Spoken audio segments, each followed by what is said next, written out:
Greetings, dear subscribers and casual listeners of my channel. The world of Harry Potter has always been full of mysteries, and fans have continued to propose theories that sometimes even surprised J.K. Rowling herself. Some of these theories were debunked by the author, while others were supported. In this article, I invite you to explore some of the most striking rejected theories about the Potter universe. Enjoy the video. Number 1. Ron is a time-traveling Dumbledore. In 2004, Harry Potter fans proposed a theory that Ron Weasley was actually Dumbledore traveling through time. The main arguments were their similar physical traits: thinness, tall height, and long nose. Both characters also loved sweets, and it was strange that Dumbledore knew so much about what Ron had seen in the Mirror of Erised. However, the strongest support for this theory was the idea that Dumbledore always knew about Harry and his friends as if he had been with them the whole time. But J.K. Rowling quickly shut down this theory with 2 words: false theory. Number 2. Draco is a werewolf, Snape is a vampire. Another theory suggested that Draco Malfoy was a werewolf. This theory was based on his changes in the 6th and 7th books, as well as his friendship with Fenrir Greyback, a known werewolf. Snape, as a master of potion-making, was supposedly helping him deal with the consequences of his transformations. This theory also proposed that Snape was a vampire because in Prisoner of Azkaban he gave an essay on how to recognize and destroy a werewolf, and vampires are known enemies of werewolves. But J.K. Rowling also debunked this theory. Number 3. Harry made it all up. There is a theory suggesting that Harry Potter made everything up. In one interview, J.K. Rowling and the screenwriter of Philosopher's Stone, Stephen Kloves, discussed how they avoided a scene where Harry talks to a spider in a cupboard, as this could lead to the idea that everything happening was just a figment of his imagination. Despite this, fans continued to discuss this version, but Rowling clearly stated that the events really took place. Number 4. Rita Skeeter is J.K. Rowling. Some fans suggested that Rita Skeeter, the famous journalist in the wizarding world, was actually J.K. Rowling, writing about Harry Potter under a pseudonym. The theory argued that Rita had been exiled from the wizarding world, and her books were a way of telling muggles about the magical world. However, J.K. Rowling, as a real person born in 1965 and the author of not only the Harry Potter series, debunked this theory. Number 5. Fawkes is Dumbledore's Horcrux. One theory suggested that Fawkes, Dumbledore's phoenix, was actually a Horcrux. Fans believed that Dumbledore used his beloved phoenix to create a Horcrux. However, J.K. Rowling responded to this with, "The thought that someone believes this saddens me." Even if Dumbledore could have created a Horcrux, Fawkes would unlikely have been one. Number 6. Harry and Hermione are siblings. When the Harry Potter books first started coming out, a popular theory was that Harry and Hermione were actually brother and sister. This would explain their close bond and the lack of romantic interest between them. In 2014, J.K. Rowling admitted that Hermione would have been better off marrying Harry instead of Ron, which proved there were no sibling ties between them. Number 7. Dumbledore and McGonagall were in love. In the early 2000s, a theory gained popularity that Dumbledore and McGonagall had hidden romantic feelings for each other. However, in 2007, J.K. Rowling revealed that Dumbledore was in love with Grindelwald, not McGonagall, which shattered this theory. Number 8. Hermione's parents never got their memory back. Fans suggested that Hermione erased her parents' memories to protect them from Death Eaters and Voldemort. Soon, J.K. Rowling clarified that Hermione had reunited with her parents and restored their memories, not leaving this matter unaddressed in the book. Number 9. Crookshanks was James Potter's cat. Fans took a special liking to Hermione's clever, almost human-like cat, Crookshanks. His remarkable intuition, especially regarding suspicious characters like Sirius Black and Peter Pettigrew, sparked a theory that Crookshanks was once James Potter's pet. The theory suggested that the cat had recognized the traitor, Sirius, in his animagus form. Fans pointed to Crookshanks's immediate reaction to Sirius's transformation and his strong suspicion of Ron's pet, Scabbers, as evidence. The cat seemed too intelligent to be just a regular magical creature, leading fans to believe he had some deeper connection to the Potters. However, J.K.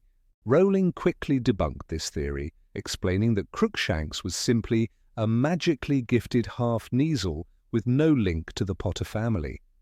While the theory had its charms, especially given Crookshanks's keen instincts, Rowling clarified that the cat was not a secret spy for the Order. "He's just a very special cat," she said, putting an end to the idea of him being James Potter's former pet. Still, it's easy to imagine how Crookshanks, with his sharp mind and ability to spot deception, could have made an excellent scout for the Order of the Phoenix. Number 10. Hagrid used to be a Death Eater. The idea that Rubeus Hagrid, the lovable half-giant with a turbulent past, could have once been a Death Eater was one of the more surprising fan theories. Hagrid's history was filled with mystery. How had he survived at Hogwarts during Tom Riddle's time? Why was he expelled? Why was he so trusted by Dumbledore so quickly? Some fans speculated that Hagrid had once served Voldemort, only to be cast out after he decided to switch sides and fight for good.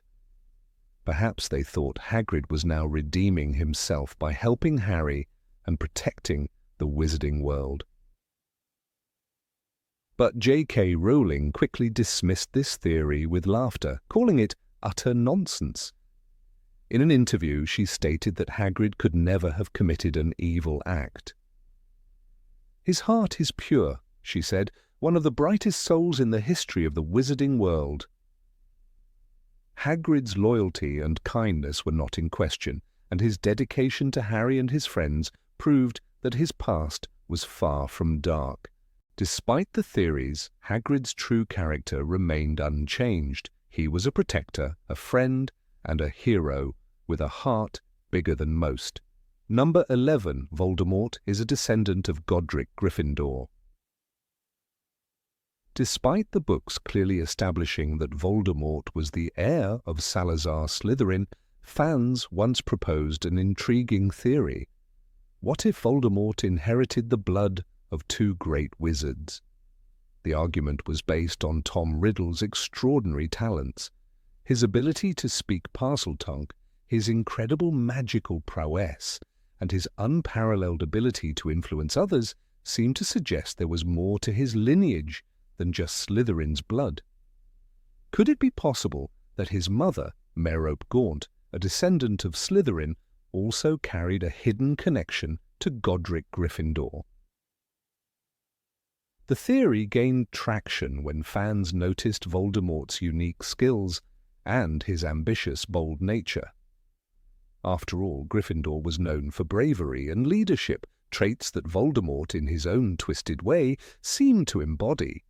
His sheer will to dominate and manipulate, combined with his magical brilliance, made some wonder if he had inherited a blend of blood from both Slytherin and Gryffindor. Could the fusion of these two legacies have created the dark wizard we know as Voldemort? However, J.K. Rowling quickly shut down this idea with a firm reply. No, Voldemort is purely a product of the Gaunt family. There is nothing of Gryffindor in his blood.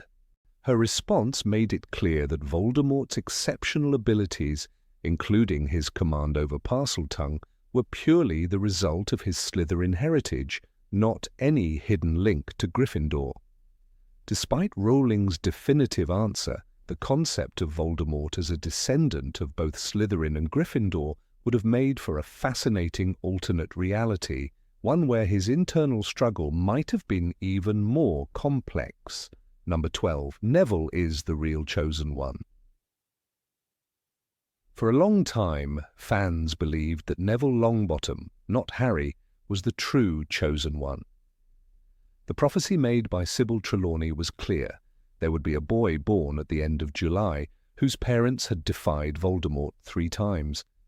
This matched both Harry and Neville, but Neville's tragic backstory seemed to make him the more fitting hero. His parents, Alice and Frank Longbottom, had suffered terribly at the hands of Bellatrix Lestrange, leaving Neville to grow up without them. Despite this, Neville proved himself to be brave and capable, especially when he stood up to his friends in the Philosopher's Stone and later in the Deathly Hallows. Fans wondered, was it possible that Voldemort had chosen the wrong child? After all, Neville had shown extraordinary courage in the face of danger, and his role in the final battle at Hogwarts was significant. His bravery in destroying Nagini, Voldemort's last Horcrux, solidified his place as a true hero in the eyes of many. Was it a mistake that Voldemort marked Harry as the chosen one, or had fate simply chosen Harry despite the prophecy? J.K. Rowling herself addressed the theory in interviews, acknowledging that it almost happened. She explained that the prophecy only became active after Voldemort made the decision to mark Harry as his equal. The prophecy was true for both of them, Rowling said, but it only took effect when Voldemort made his choice. This twist revealed that Harry was the chosen one, not by birthright, but by the Dark Lord's own hand, making his destiny intertwined with Voldemort's actions rather than a cosmic inevitability. Number 13. Arthur Weasley is a secret agent. One of the most unexpected fan theories revolved around Arthur Weasley, the kind-hearted and somewhat naive father of the Weasley family. The theory suggested that Arthur wasn't just a lovable, quirky father, but a secret agent, or even a double agent working for the Order of the Phoenix. Fans speculated that his deep knowledge of Muggle technology and his position within the Ministry gave him perfect access to sensitive information. His curious fascination with Muggle inventions, perhaps a cover for his true role. After all, how else could he survive a snake attack at the Burrow in the Chamber of Secrets unless he was more than he appeared? Fans also pointed to the fact that Arthur had so many children, suggesting they could be used as the perfect cover for his secret activities. Who would suspect the father of a large, busy family of being a spy? And in fan circles, there were even jokes that Arthur was the one secretly feeding the Order information about the Ministry's moves.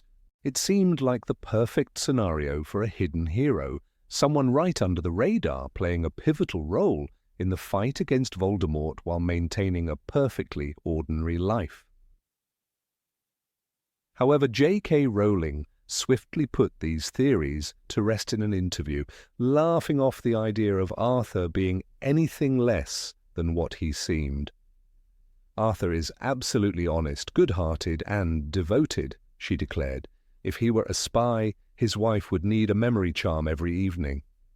The simple truth was that Arthur, despite his occasional naivety, was the epitome of integrity. He was a family man working tirelessly at the Ministry to improve the lives of others, not someone hiding a double life. In the Order of the Phoenix, Arthur's role becomes clearer. When he is attacked by Nagini, it's a turning point in the story, highlighting his deep involvement with the Resistance, but not in the way fans had imagined. He wasn't a shadowy figure working from behind the scenes. He was a man who truly believed in the cause, a devoted father and husband who cared deeply for his family's safety. His simple honesty made him a beloved character, and perhaps it was this very simplicity that led fans to imagine a more complex, hidden side to him. But Rowling's words remind us that Arthur's true strength lay in his unwavering loyalty and goodness, not in secret machinations.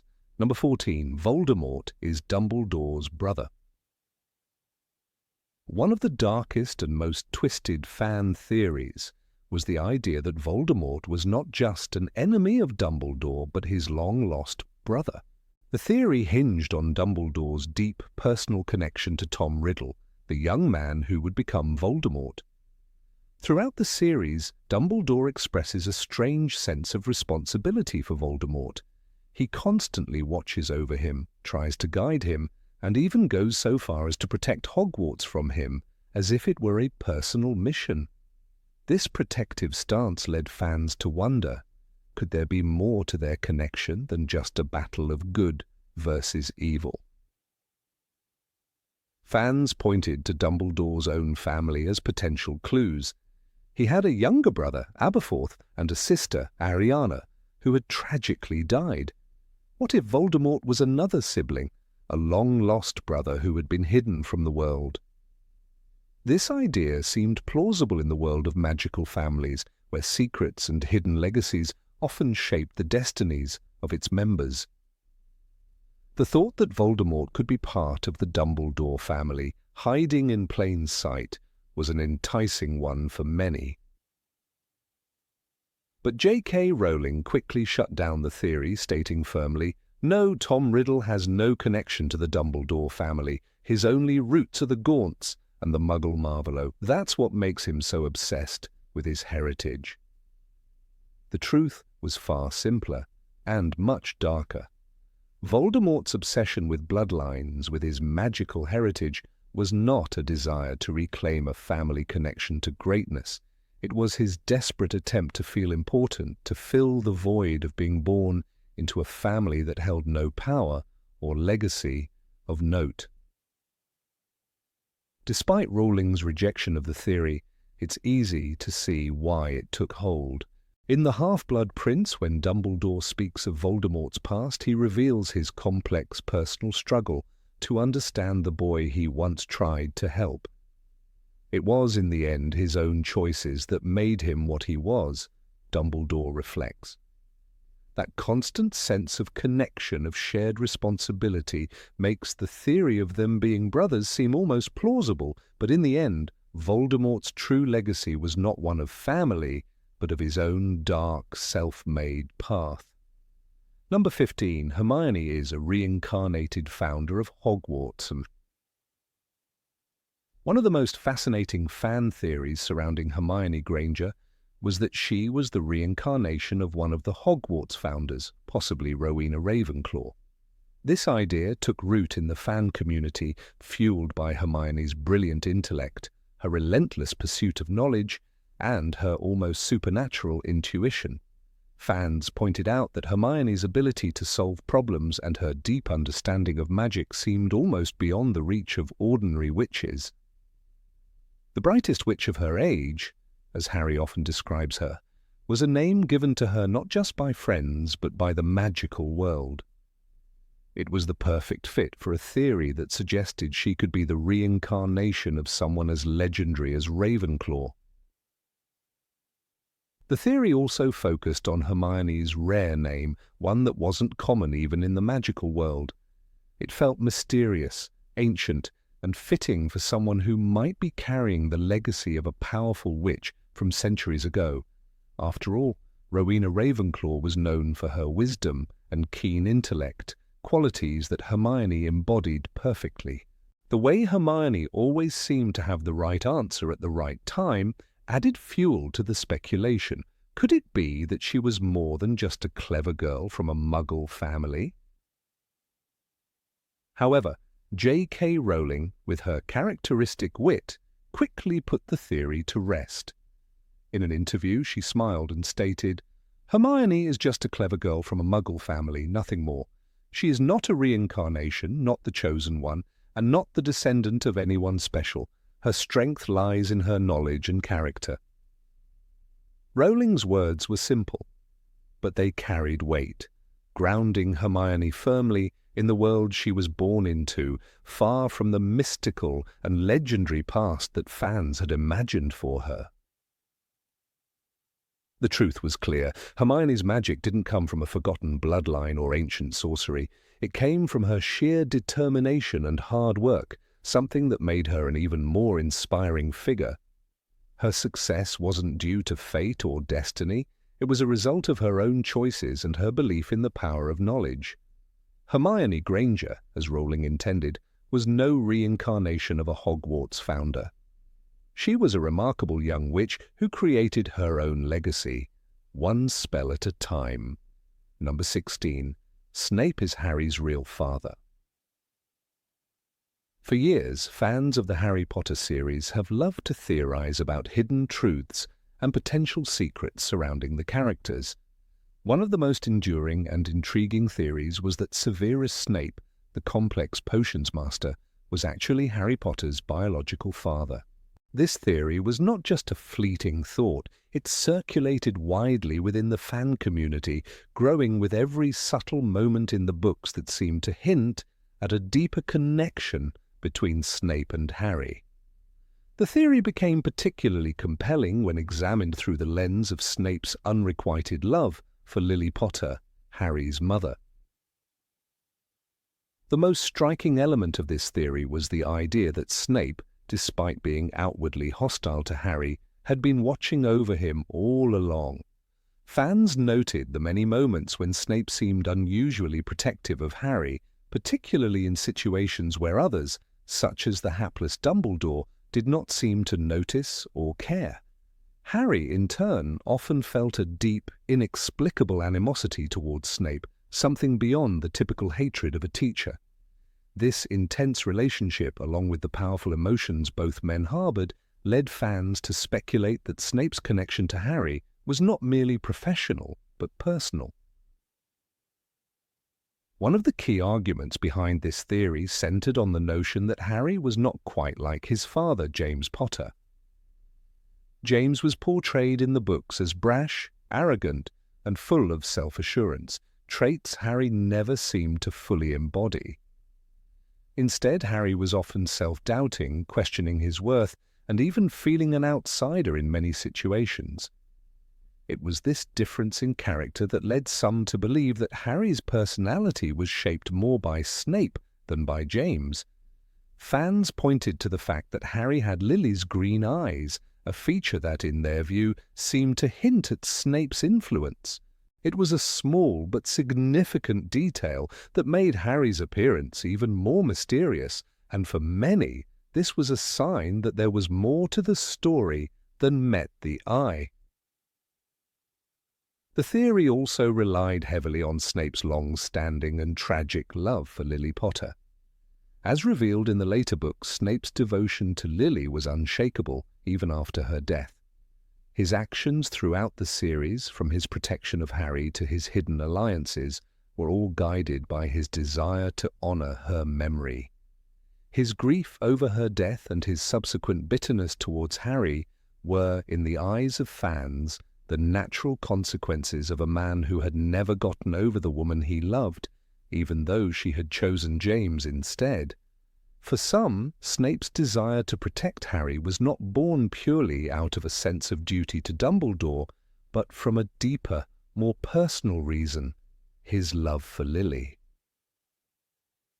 Then there was the fact that Snape was the one who took on the burden of protecting Harry, despite his hatred for the boy. This was not something any ordinary teacher would do. Snape's complicated behavior, his cold exterior, and his constant antagonism towards Harry seemed, to many, to mask something much more profound. How could a man so determined to make Harry's life difficult also be the one who was saving him time and time again? This paradox became even more tantalizing when fans considered that Snape, perhaps, saw in Harry a living reminder of the woman he could never have. In this theory, Snape's cruelty was not a reflection of his character, but of his internal conflict and sorrow over what could have been. The theory gained even more weight after fans examined the events of the first book, Harry Potter and the Sorcerer's Stone. During the dramatic moment when Harry first confronts Snape, the two exchange harsh words and a glance filled with animosity. Yet for those who believed in the theory, this moment wasn't just a clash between student and teacher, it was an encounter between father and son, each unaware of the other's true feelings. The theory also found further support in the fact that Snape never once revealed Harry's true parentage. This silence, many argued, could be seen as Snape's final act of love for Lily, protecting her son from the full weight of the truth, even at the cost of his own emotional turmoil. However, the fan theory, fascinating as it was unequivocally refuted by J.K. Rowling herself. She addressed the issue in a public statement, putting to rest any doubts or speculations about Harry's true parentage. Rowling made it clear that James Potter was, in fact, Harry's biological father. Snape's feelings for Lily were undeniably real, but they were not the foundation of Harry's existence. As Rowling explained, Snape's love for Lily was tragic because she had chosen James, and this decision shaped the rest of Snape's life. Harry's birth was a consequence of that union, and while Snape's love for Lily drove many of his actions throughout the series, it was not a secret that had anything to do with Harry's origins. Rowling's statement on the matter was decisive. She stated, "James Potter is Harry's father. Snape loved Lily, but she chose James. That's a tragedy, not a mystery of Harry's parentage." This clear declaration from the author was a blow to the theory, but it also reaffirmed the emotional depth of Snape's character. His actions, driven by his love for Lily, remained poignant and significant, even though they had no connection to Harry's parentage. In a sense, this resolution made Snape's devotion to Harry even more admirable. It was the love of a man who had lost everything, yet continued to fight for a cause that had little to do with his own happiness. Number 17. Luna Lovegood is a seer. Luna Lovegood stands as one of the most intriguing and enigmatic characters in the Harry Potter universe. From her ethereal presence to her eccentric beliefs, Luna has captivated the imagination of fans who often speculate about the true nature of her abilities. Among the many theories surrounding her character, one that has persisted is the idea that Luna might be a seer, a natural-born prophetess with a unique ability to glimpse into the future. This theory, however, was firmly debunked by J.K. Rowling herself in an interview where she was asked if Luna possessed prophetic abilities. The author's response was definitive. Luna, she stated, was not a seer. Instead, her wisdom and insight were born from an unorthodox way of thinking, a freedom of mind, rather than any magical gift for prophecy. It is easy to see why fans might believe that Luna has some sort of prophetic power. Her ability to see thestrals, the invisible creatures visible only to those who have witnessed death, is one of the first clues that suggest Luna might possess a rare, mystical gift. The thestrals, shadowy, skeletal creatures, are often associated with death and the unseen. To see them, one must have experienced the death of someone close.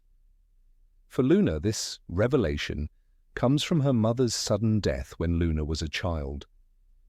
The trauma of this loss made Luna aware of the invisible world around her, and it is this same sensitivity to the unseen that many fans have. Interpreted as a sign of her ability to foresee the future, further fueling the theory of Luna's supposed prophetic abilities are her cryptic remarks and her often misunderstood wisdom. Throughout the series, Luna is known for speaking in a manner that seems to carry a deeper meaning. Her insights often hint at truths others are unable to grasp. For example, in Harry Potter and the Order of the Phoenix, Luna is one of the first characters to express a belief in the possibility of an impending danger, particularly surrounding the return of Lord Voldemort. Her unshakable faith in her beliefs, even in the face of ridicule, reinforces the notion that she might have access to some otherworldly understanding that others lack. Her words at times feel almost prophetic, as if she sees what others cannot. Luna's role in the battle against dark forces also supports the theory that she is more than just a whimsical character. Her unwavering loyalty to Harry and her friends, her courage in the face of danger, and her ability to see beyond the ordinary world suggest that she might be playing a more significant role than meets the eye. The prophecy surrounding Harry and Voldemort is central to the series, and the idea that Luna, with her unique perspective, could somehow be involved in the larger mystical forces at play is an enticing notion. Fans began to draw parallels between Luna and the character of Sybil Trelawney, the divination professor at Hogwarts, who is known for her eccentricities and her own prophecies, some of which, notably, do come true. In fact, Luna's connection to Trelawney is an important piece of the puzzle. Trelawney is a classic example of a character who embodies the archetype of the seer. With her dramatic tendencies and her often vague predictions, she casts an aura of mystery and intrigue. However, as the series progresses, it becomes clear that while Trelawney has some degree of talent in divination, her prophecies are often more random or exaggerated than accurate. Her most significant prophecy, the one regarding Harry's defeat of Voldemort, is both cryptic and vague. The only real prophetic moment of value comes when Trelawney predicts Voldemort's return, an event that is crucial to the narrative, though it is not tied directly to the fate of Harry. Luna, on the other hand, lacks this traditional approach to prophecy, but still seems to possess wisdom that is often ahead of her time. She is a character who relies on intuition, not on the rigid traditions of magical arts. Despite the obvious parallels between Luna and Trelawney, J.K. Rowling's decision to explicitly reject the idea that Luna is a seer speaks volumes about Luna's role within the narrative. In her interview, Rowling clarified that Luna's insight comes from her ability to think freely and without prejudice, not from any sort of magical ability. Luna's strength lies in her ability to look at the world through a lens that is unclouded by the judgments and limitations that restrict others. This quality is what makes her such a valuable ally to Harry and his friends. Her approach to the world, with all its oddities and contradictions, provides a fresh perspective that is essential in their fight against Voldemort and the forces of darkness. Luna's non-conventional way of thinking is perhaps best exemplified by her role as a member of Dumbledore's army. While many students join the group to fight for the cause, Luna's reasons are not entirely political. She sees the war against Voldemort as something deeply personal, and her involvement is a testament to her desire to stand up for what she believes is right, even when the world around her does not understand her. Her unwavering belief in the importance of truth and loyalty, no matter how strange or out of place her views may seem, is a reflection of her inner strength. It is this quality, rather than any magical ability, that truly defines her character. Number 18. Nagini is Voldemort's mother. One of the most intriguing fan theories about the Harry Potter universe revolved around the identity of Nagini, Voldemort's infamous snake. Some fans, fascinated by the dark and mysterious connection between Voldemort and his serpent, proposed a chilling and imaginative idea. What if Nagini wasn't just a loyal pet, but actually Voldemort's mother, transformed into a snake through a dark and twisted magical ritual? The theory sent ripples through the fan community, sparking heated debates and adding another layer of complexity to Voldemort's already enigmatic character. The theory found its roots in Voldemort's deeply unusual bond with Nagini. Unlike many wizards, Voldemort seemed to share a particular connection with his serpent, one that went beyond the typical wizard-snake relationship. He communicated with Nagini in ways that suggested a deeper level of understanding, often confiding in her during moments of great importance. In the books, his obsession with Nagini was apparent, and her loyalty to him was unwavering.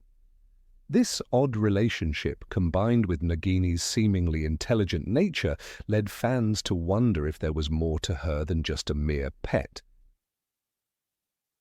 The theory proposed that Nagini, who was always at Voldemort's side, could in fact have been his mother, transformed by some nefarious spell, possibly as part of the dark rituals that Voldemort frequently employed to maintain his immortality.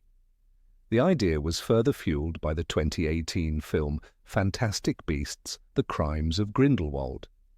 In this film, the character of Nagini is introduced as a woman who is cursed to live the life of a snake. This revelation sparked the flames of the theory once again, with fans eagerly speculating that perhaps the woman-turned-snake had a connection to Voldemort's own story. Could it be that Nagini, once a woman, was somehow transformed by dark magic, and then, centuries later, became the loyal serpent of the Dark Lord? Fans couldn't resist drawing parallels. Between her tragic fate and Voldemort's own dark past, filled with curses and magical transformations, the connection between Voldemort and Nagini seemed to support this theory. After all, Voldemort, who had no family, and who was known for seeking out immortality through any means necessary, would have had no problem turning to dark magic to alter his very nature as well as those around him. And who better to serve him than his own mother, especially one who, in this twisted interpretation, might have been cursed into her animal form for failing him or failing to protect him as a child. Such a revelation would have added another layer of tragedy and complexity to Voldemort's already tumultuous backstory. However, J.K. Rowling, ever the keeper of the truth behind the wizarding world, put an end to this theory. In an unequivocal statement, she made it clear that Nagini was not Voldemort's mother, and that the theory, while creative, was far from the truth. According to Rowling, Nagini had been a loyal ally of Voldemort, but she had no blood relation to him. She had been a companion, a servant, and a powerful magical creature in her own right, but she had no maternal connection to the Dark Lord. In fact, as Rowling clarified, Voldemort's real mother, Merope Gaunt, had died shortly after his birth, leaving him an orphan long before he could have developed any sort of bond with a mother figure. This clarification by Rowling not only debunked the fan theory, but also shed light on a key aspect of Voldemort's tragic history. Voldemort's mother, Merope, was a tragic figure in her own right, a victim of both her family's cursed bloodline and her unrequited love for Tom Riddle Sr., a man who had no interest in her.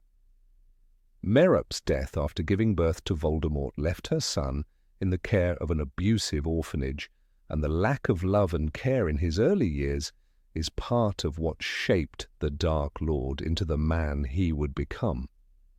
The theory that Nagini could have been his mother overshadowed the truth of Merope's sacrifice and the coldness with which Voldemort viewed his origins. The story of Voldemort's mother, Merope Gaunt, is one of the most tragic in the entire Harry Potter series. Born into the Gaunt family, one of the last remaining descendants of Salazar Slytherin, Merope grew up in an abusive household.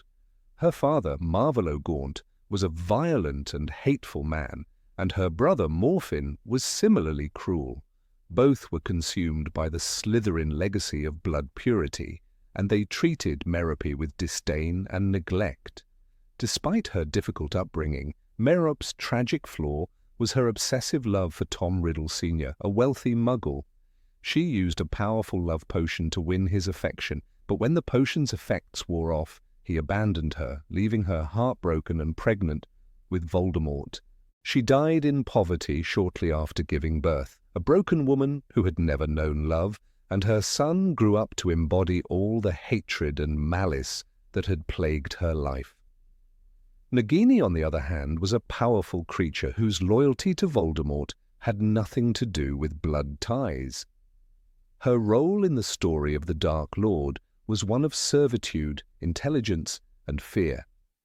She was a partner in crime, a symbol of Voldemort's power and his fearsome presence, but she was not his mother.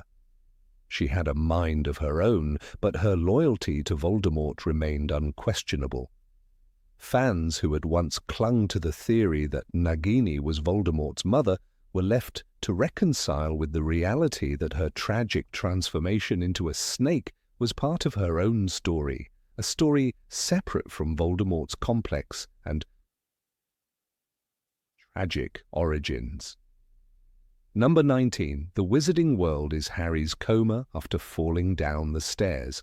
The Harry Potter series has captivated readers around the world, building an entire universe of magic, friendships, and complex conflicts. However, along with its success came the rise of many fan theories. Some of these theories were light-hearted musings, others deeply dark and unsettling. Among the more chilling ideas, one stands out for its starkly tragic take on the entire series. The theory suggests that Harry Potter never actually went to Hogwarts at all. Instead, the entire magical world was merely a hallucination, a fantasy spawned by Harry's mind while he lay in a coma after a fall down the stairs at the Dursleys' home. To some fans, this theory provided a twisted yet compelling way to reinterpret the entire series. At its core, the theory proposed that Harry's fall, which occurred in the opening pages of the Philosopher's Stone, was the catalyst for everything that followed. After sustaining a traumatic head injury, Harry slipped into a coma, and the world of magic was born out of his unconscious mind as an escape from the cruelty and abuse he faced in his everyday life. The Dursleys, with their relentless mistreatment of Harry, serve as a stark backdrop to the magical world that Harry imagines. For many readers, the cruel and oppressive environment at the Dursleys' house stood in sharp contrast to the vibrant and fantastical realm of Hogwarts and beyond, making the latter appear even more vivid and real. In this theory, the magic that defines Harry's journey through his years at Hogwarts is simply a coping mechanism, a way for his mind to deal with the trauma of his early life. The fantastical elements of the wizarding world, including magical creatures like hippogriffs, wands that cast spells, and enchanted castles, are seen as products of Harry's imagination. They are exaggerated reflections of the hope and freedom Harry yearns for while trapped in an abusive situation. In a sense, the entire magical world becomes a dreamscape where Harry's life, however difficult, is much more colourful and fulfilling than his reality ever was. One of the most significant aspects of this theory is the way it contrasts the characters in the two worlds. The Dursleys, as the primary representatives of the non-magical world in Harry's life, are depicted as overly rigid, controlling, and deeply unkind. The magical world, on the other hand, is a place where difference is celebrated, where outcasts and eccentrics like Professor Dumbledore and Luna Lovegood are embraced. The contrast between the dull, grey reality of Harry's home and the dazzling, vibrant world of magic may have led some fans to believe that Harry was merely using his imagination to escape from his miserable existence. The theory also draws attention to certain structural elements of the story that seem almost too convenient or simplistic. The classic battle between good and evil, where the forces of darkness are ultimately defeated by the forces of light, feels almost too idealized and perfect to some fans. From the start of the series, Harry is positioned as the hero, a chosen one, whose destiny it is to face the Dark Lord and save the world. For fans who subscribe to the coma theory, this too is part of Harry's mind trying to create a perfect ending to an imperfect life. The idea of a final showdown with Voldemort and the ultimate triumph of good over evil becomes part of the fairy tale structure that Harry's mind imposes upon his fractured reality. Critics of the theory, however, point out that this interpretation not only undermines the very essence of the Harry Potter series, but also diminishes the significance of Harry's struggles. His trials, whether they were the challenges he faced in the Triwizard Tournament, his battle with the prophecy, or his ultimate confrontation with Voldemort, are real challenges within the context of the wizarding world. If everything is a product of Harry's coma dream, then all of his bravery, his pain, and his sacrifices are reduced to mere figments of imagination. This theory, then, denies the very substance of Harry's character. In contrast to his suffering in the real world, Harry's journey in the magical world is about personal growth, friendship, and the understanding of his place in a world that values courage and selflessness. In response to these darker readings of her work, J.K. Rowling has been clear and unequivocal. She has acknowledged that she has heard the theory, but she has dismissed it outright, insisting that Harry's adventures are not the product of a coma or a dream. Harry truly lived in the magical world, Rowling said, addressing the growing fan interest in the coma theory. This is not an allegory, not a dream, and not a coma. This is a real story, as real as it can be in the world of magic. Rowling's response highlights the depth and significance of the magical world she created. For her, the experiences Harry faces in the wizarding world are very much real, albeit within the context of fantasy. Harry's victories over Voldemort, his growth into a leader, and the friendships he builds are not figments of his imagination. They are tangible, lived experiences. By grounding Harry's journey in the reality of his struggles and the sacrifices he makes, Rowling emphasizes that magic is not just a diversion from reality, it is a transformative force that allows Harry to overcome his traumatic past. While Rowling's dismissal of the coma theory may have silenced this particular interpretation for many, the idea still holds a certain appeal for some fans who view it as a more tragic reading of the series. After all, the very nature of the series involves escapism. Harry is, in many ways, an orphan who is pulled from a cruel, neglectful home and thrust into a world where he is celebrated, where he belongs.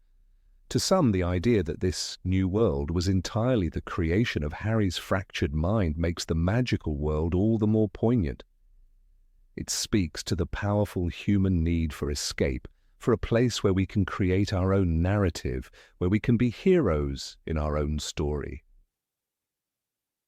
However, by embracing the idea that Harry is truly part of the magical world, we acknowledge the depth of his journey.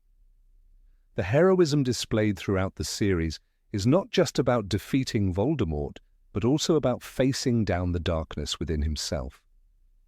Harry's survival, his choices, and his relationships with others, the good and bad, are as real as they can be in a world where magic exists. The fact that Harry does not wake from a dream or a coma at the end of the series allows the magic to be grounded in his personal growth. It is not a fantastical escape from his problems, but rather a world in which Harry learns to live with them, confront them, and ultimately triumph. In the end, the coma theory, while an intriguing exercise in alternative readings, does not diminish the importance of Harry's story. The magical world Harry inhabits is not just a dream. It is a world full of possibilities, challenges, and real consequences. Harry's life, both magical and mundane, is far richer than any dream could provide, and ultimately the real magic in Harry's journey lies in his ability to take control of his fate and forge his path through both the world of magic and the world of muggles. Number 20, Sirius Black is still alive. In the world of Harry Potter, no character's death has sparked more controversy and debate among fans than the untimely demise of Sirius Black. Fans of the series, many of whom had grown deeply attached to the character, were dismayed by how quickly and dramatically he met his end. It wasn't just the manner of his death, falling through the veil in the Department of Mysteries during the battle in Order of the Phoenix, that left fans unsatisfied. It was the fact that in a series full of twists and miraculous returns, his death felt too final, too permanent. For many, it seemed that the narrative hadn't provided enough room for the character's potential to fully unfold. What if, just like some other characters in Harry Potter, Sirius hadn't truly died? What if he had merely been transported into some liminal space between worlds, from where he continued to watch over Harry, his godson, quietly and without ever revealing himself? The theory that Sirius Black survived and was somehow still watching over Harry Potter flourished in the fan community, particularly after the release of Deathly Hallows. In that book, when Harry uses the Resurrection Stone, a magical artifact that supposedly brings back the dead for brief moments of communication, he sees a shadowy, fleeting version of Sirius among the figures of his loved ones who had passed away. This brief but poignant moment made many fans interpret the scene as a sign that Sirius was not truly gone. Rather, his return, even if it was just a shade of the man he once was, seemed like a cryptic clue that suggested his presence in some form was still very much alive. The Resurrection Stone was, after all, a powerful symbol throughout Harry Potter and the Deathly Hallows. Its role in the story was shrouded in mystery, and it had the ability to bring back people from the dead, albeit not in a way that allowed for a full reunion or the restoration of life. The figures Harry sees when he uses the stone are not truly alive, they are merely echoes of the past. But the emotional impact of these figures, particularly that of Sirius, left fans wondering whether there was more to the scene than simply a fleeting moment of nostalgia. Was it a clue that Sirius might have been trapped in a realm between life and death, still able to watch over Harry? Fans latched on to this idea, building elaborate theories around the Resurrection Stone's powers and its possible connection to the veil Sirius fell through. The fan theory gained traction largely because it seemed plausible within the framework of the Harry Potter universe. The idea of characters surviving in unexpected ways had already been explored, such as in the case of Harry's parents, who appeared as ghosts in the Philosopher's Stone. Furthermore, the magical world was known for its complexities and oddities. Anything seemed possible in a place where ghosts, time-turners and enchanted objects were not out of the ordinary. For many fans, the possibility that Sirius was watching over Harry in some secret capacity added another layer of intrigue to his already rich character arc. It felt as though the story had not truly finished with him, and that his story had more to offer, even if it was behind the scenes. But as with many fan theories, this one encountered the sharp eye of J.K. Rowling herself.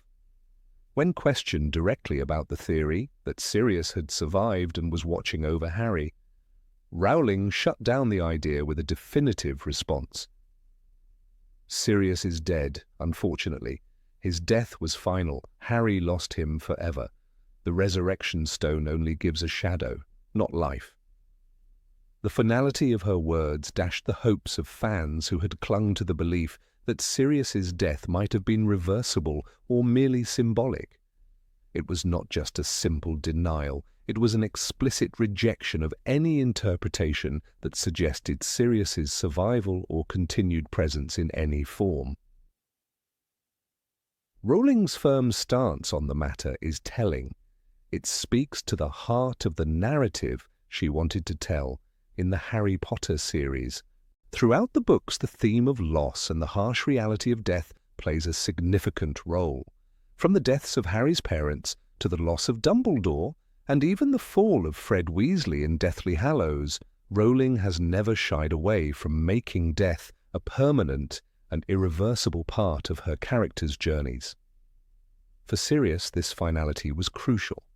His death, coming as it did at the hands of Bellatrix Lestrange in a moment of chaos, underscored the unpredictable nature of war and loss. The fact that Harry never truly got to say goodbye to his godfather was meant to reflect the senselessness and unfairness of death, especially in a world already rife with danger and sorrow.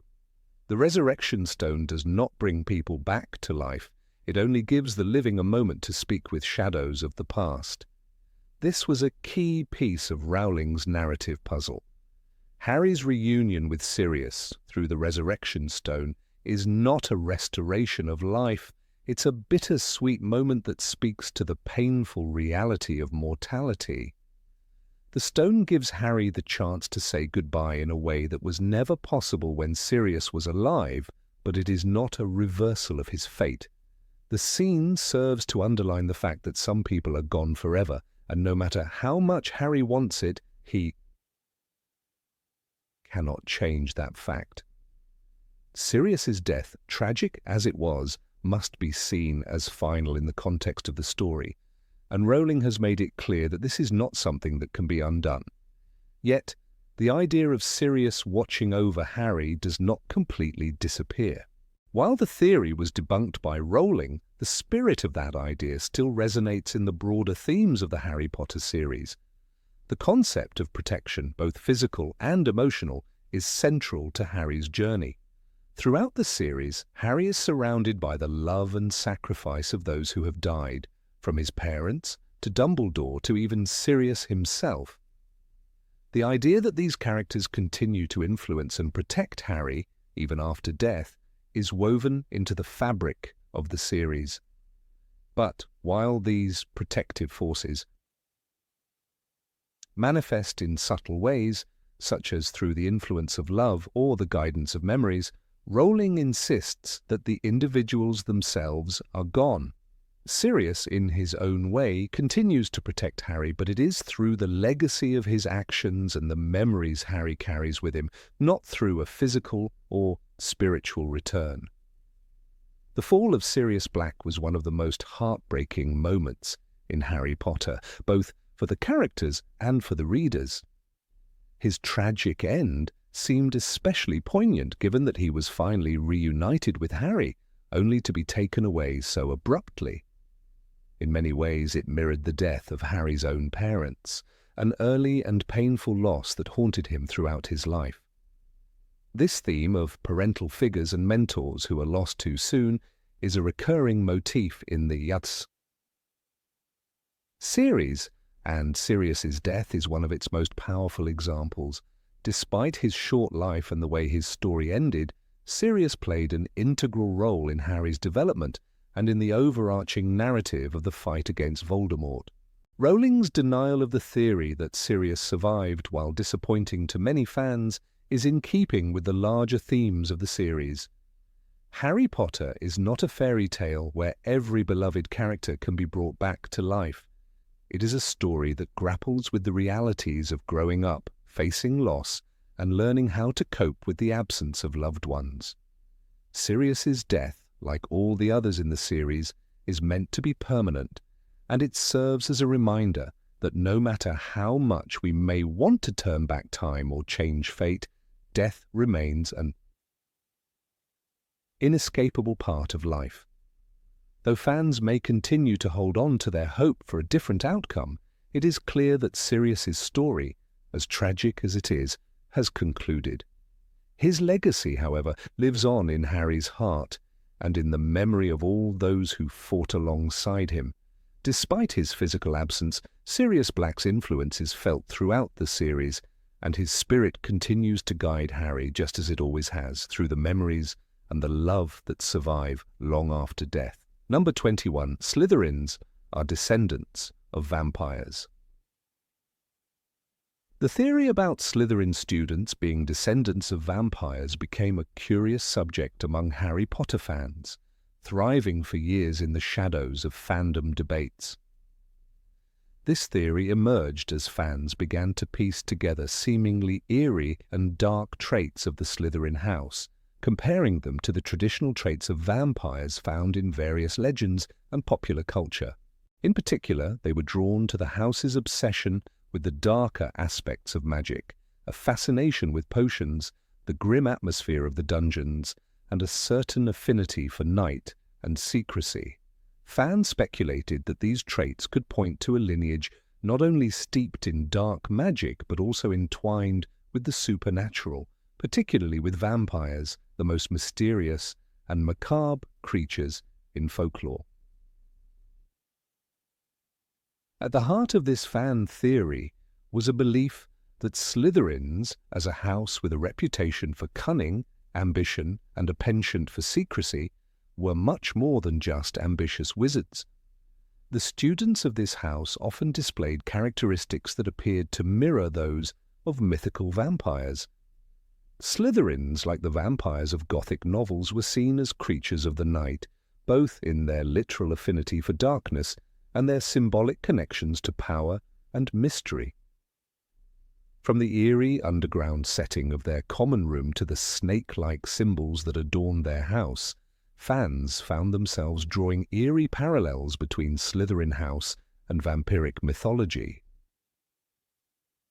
This theory seemed especially plausible when considering the students who represented Slytherin. Severus Snape, for instance, was a character who many fans thought had a particularly infernal quality about him.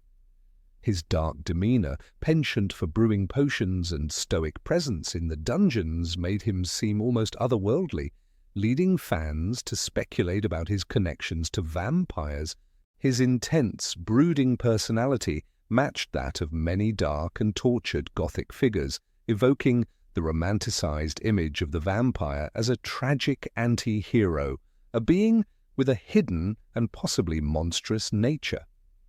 It wasn't hard for fans to imagine Snape as the brooding vampire-like figure in the otherwise typical wizarding world. He seemed like the perfect candidate for this hidden bloodline, especially with his secretive behavior and deep, dark past. Tapping into this idea, some fans went further to suggest that Tom Riddle, who would later become Lord Voldemort, had similarly eerie traits that linked him to vampires. In his youth, Riddle was described as pale, almost inhumanly beautiful, and had a dark charisma that charmed those around him. His ability to control others and manipulate them through fear added another layer to his mysterious nature. In Harry Potter and the Half-Blood Prince, the image of Tom Riddle as a young man, with his almost supernatural allure, only added fuel to the fire of the vampire theory. As he studied in the dark, echoing halls of Hogwarts, some fans thought it wasn't too far-fetched to imagine him as a modern incarnation of the vampire figure, a dark and powerful being straddling the line between man and monster. But perhaps the most compelling element in this theory was the house's strong affinity for snakes. Snakes, with their cold-blooded nature, their hypnotic stare, and their ability to slither into hidden places, were often associated with dark and sinister forces in mythology. Vampires, too, with their ability to move unseen and strike without warning, were thought to share these traits. It made sense to many fans that a house dedicated to ambition and cunning would see itself aligned with such a creature. The Slytherin house symbol, the serpent, was a perfect match for this theory, making the connection to vampire-like traits more enticing. The allure of this theory was undeniable, and for a while it seemed to hold weight within the fan community. The atmosphere around Slytherin, especially in the early books, created an air of mystery, and there was an undeniable darkness to the house that mirrored the undead creatures of folklore. It was not just about ambition or cunning, it was about power, control, and survival in a world where the light of day could not be trusted. Fans became enchanted by the notion that Slytherins were more than just misunderstood or ambitious wizards. Perhaps they were tied to the very creatures of the night themselves, vampires who had lived through the centuries, hiding their true nature beneath the human guise. This fascination was amplified as the story progressed, and Snape's role became more complex. As the Harry Potter series unfolded, Snape's character seemed to embody more and more traits that fans associated with vampires. His personal life was shrouded in secrecy, and he was depicted as someone who carried deep, dark secrets that he could never fully reveal. Fans could imagine Snape with his dark past as a kind of vampire-like figure, eternally burdened by his choices and living a life that demanded secrecy and isolation. He was a tragic figure, much like the vampires in literature, whose lives were defined by loss and regret. And just as vampires are often seen as creatures who lurk in the shadows, so too did Snape seem to move through the dark, his true intentions hidden from all but a select few. However, despite the allure of this theory, it was met with a definitive rebuttal from J.K. Rowling herself.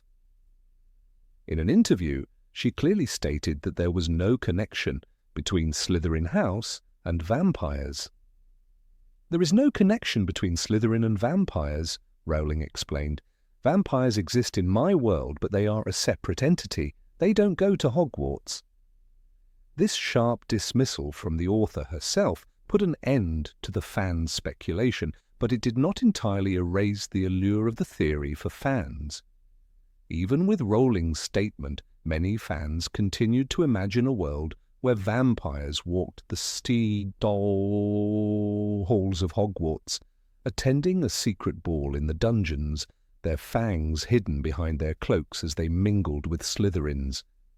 The image of vampire students with their pale, mysterious looks moving through the shadows of the castle was far too appealing to abandon.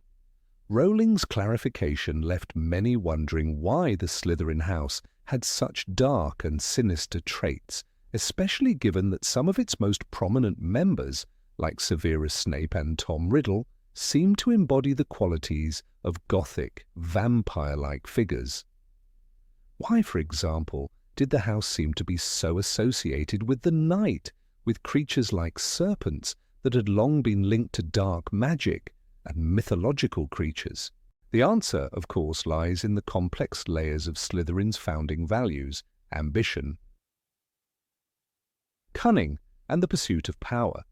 These traits were not meant to be linked to the supernatural, but rather to a more human desire for control and influence, traits that, while dark and sometimes sinister, did not require the existence of mythical creatures to make them compelling.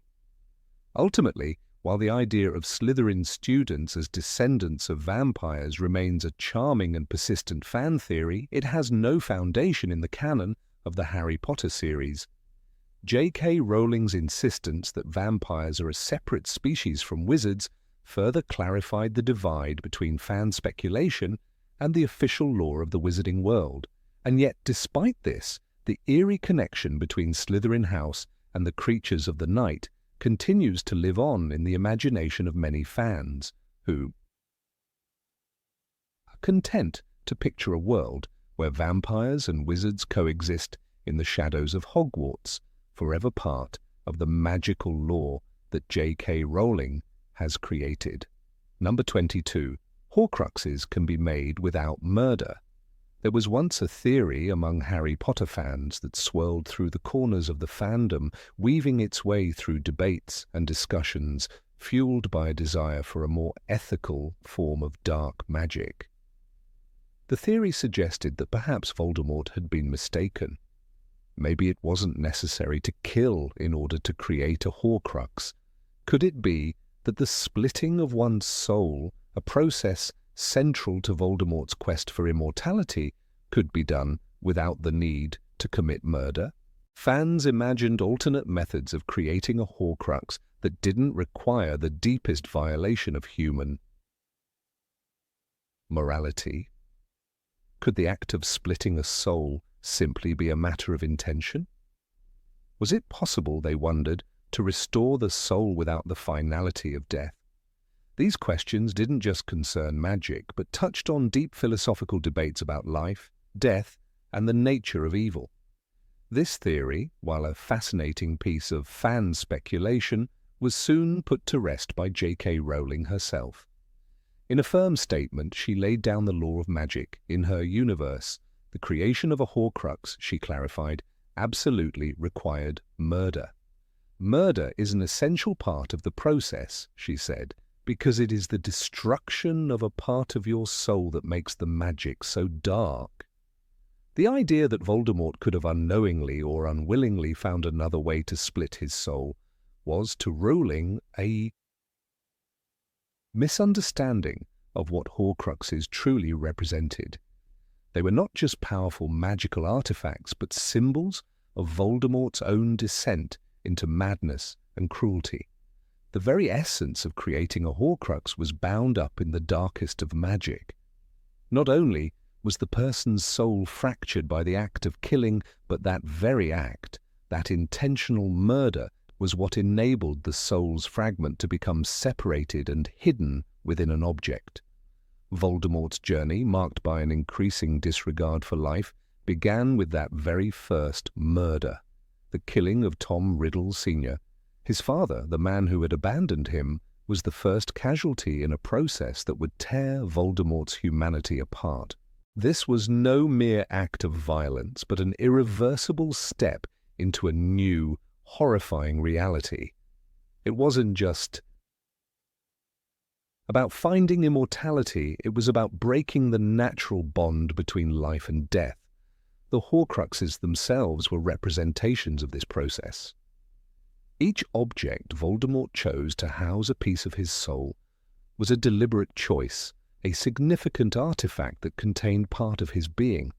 The diary, Marvolo Gaunt's ring, the locket, the cup.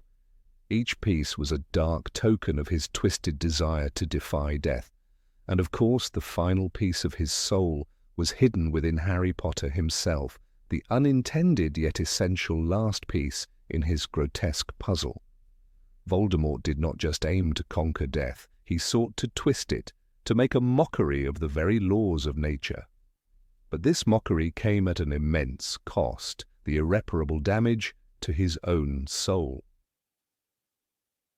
In this theory's rejection, Rowling revealed an uncomfortable truth. Voldemort's actions were not merely the result of misguided ambition, but of a choice to sacrifice the most fundamental part of his humanity. The horror of Horcruxes and the reason they are so intrinsically tied to evil lies in their nature. It is not simply that they preserve life, it is that they preserve life by ripping apart the very essence of the person who creates them. Each fragment of Voldemort's soul that was torn away made him less human, more monstrous, until nothing of his original self remained. The philosophical implications of this theory were undeniable, however. The idea that the act of creating a Horcrux could be done without murder begged the question: what truly defines evil in a magical world?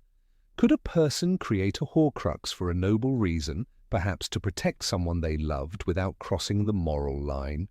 Could Voldemort have been wrong in assuming that murder was the only path to immortality? These thoughts resonated in the minds of many fans, but ultimately Rowling's answer was clear. No, there is no room for ambiguity here. The creation of a Horcrux, by its very nature, requires the destruction of humanity. There is no other way.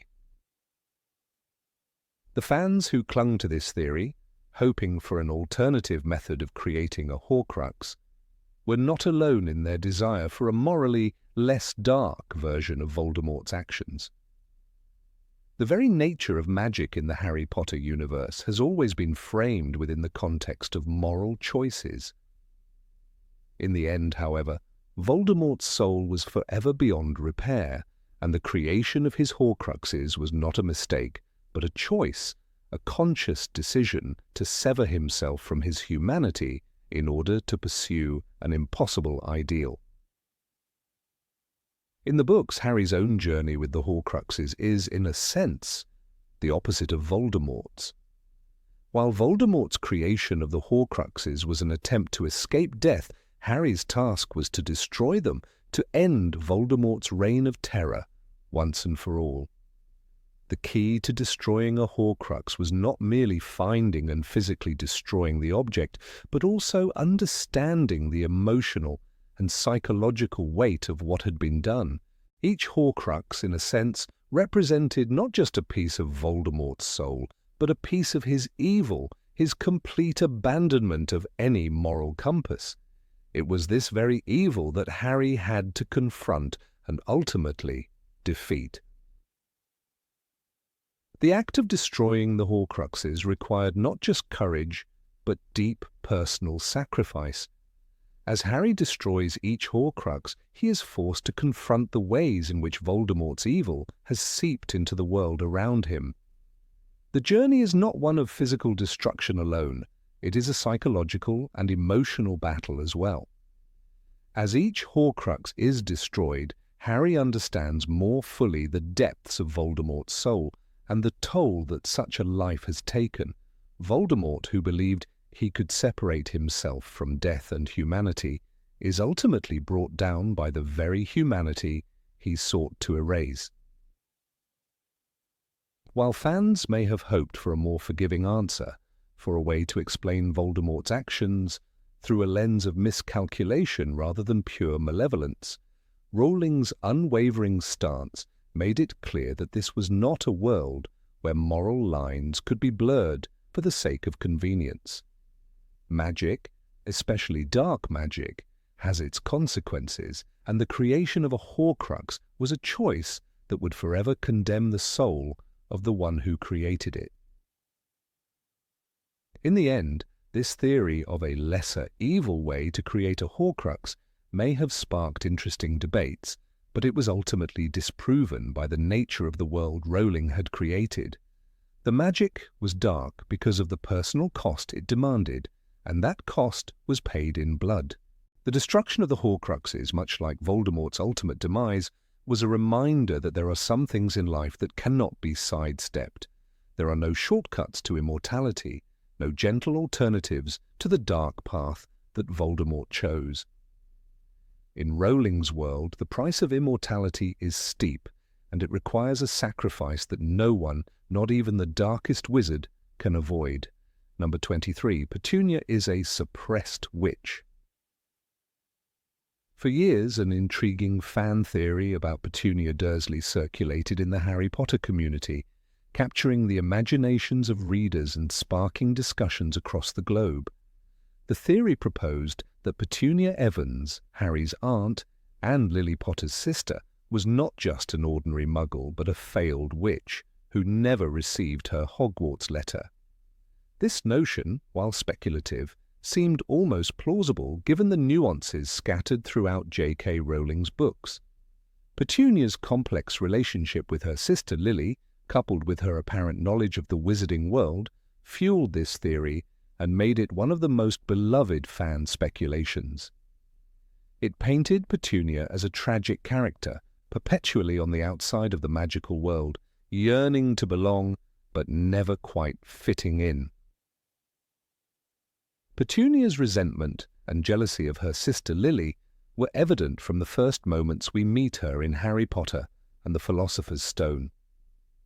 When Harry is left in her care after his parents' murder, she seems uncomfortable with everything related to magic. But this discomfort is coupled with a certain awareness and even bitterness about the wizarding world. She complains about the letters addressed to Harry, saying, "The last thing we need is more trouble." And her insistence on denying the existence of magic in their household is suspicious in its own way. Petunia's anger at Lily's magical life can easily be interpreted as the jealousy of someone who was excluded from something she deeply wanted, yet could never have.